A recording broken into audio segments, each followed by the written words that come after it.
ok, j'ai peur, mais j'ai conscience de là où je pose le pied et je vais y aller.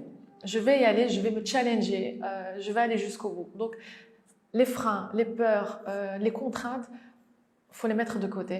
Il faut se challenger. Si ça marche, il y a dit que si ça marche pas, c'est pas grave. Au contraire, il faut toujours se dire que c'est dans les échecs qu'on arrive à apprendre le plus et c'est dans les échecs qu'on se connaît encore mieux.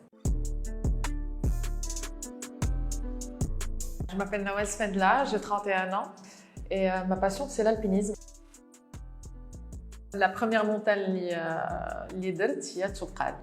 Le Toubkal, c'est 4167 mètres d'altitude, c'est le toit du Maroc et le toit d'Afrique du Nord. Et ça a confirmé vraiment l'amour que j'ai pour la montagne et pour la nature.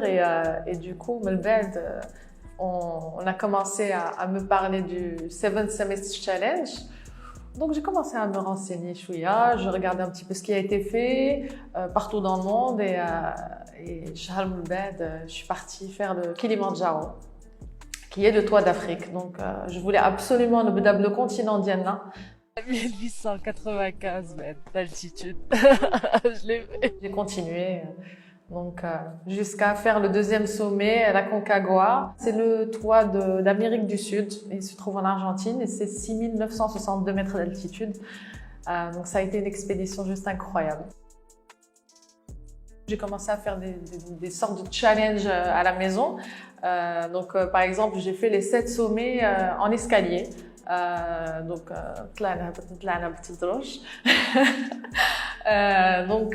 voilà, c'est par exemple le Kilimandjaro fait 5895 mètres d'altitude. Quand là, on a 5895 marches sans arrêt pendant Ramadan. Voilà, ça y est.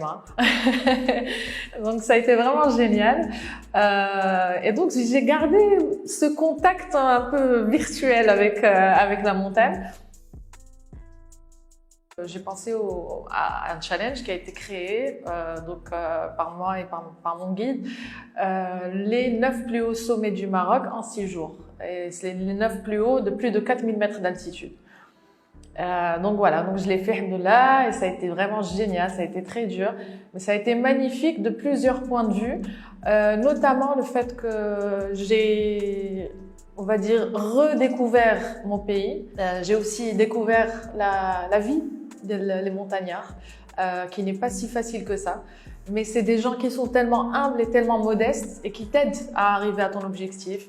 Je me rappellerai toujours quand je réussissais alhamdoulilah une ascension كيجيو عندك برا ديال اتاي كيعنقوني واخا لا بيريود ديال الكوفيد فرحانين vraiment et ça me fait vraiment plaisir.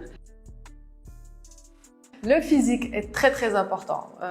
Honnêtement, c'est bien de pouvoir se lancer dans des domaines qu'on ne connaît pas, mais il faut maîtriser globalement un petit peu la situation sur place, notamment en montagne. Il faut vraiment une préparation physique. On ne peut pas penser à une ascension sans s'entraîner. L'endurance est très importante parce qu'il faut savoir qu'en montagne, l'altitude peut jouer des tours, on peut avoir des nausées, on peut vomir, on peut avoir des hallucinations. Il faut savoir que le corps humain n'est pas programmé pour ne pas recevoir suffisamment d'oxygène à haute altitude. Du coup, il peut y avoir un choc qui peut jouer sur le mental. Et c'est là où le mental est très important. Il faut savoir qu'il y a un travail sur soi-même à faire avant, notamment l'acceptation de la prise de risque qui est en cours et surtout pourquoi on fait ça, dans quel but. Il ne faut jamais avoir pour but juste le fait d'arriver.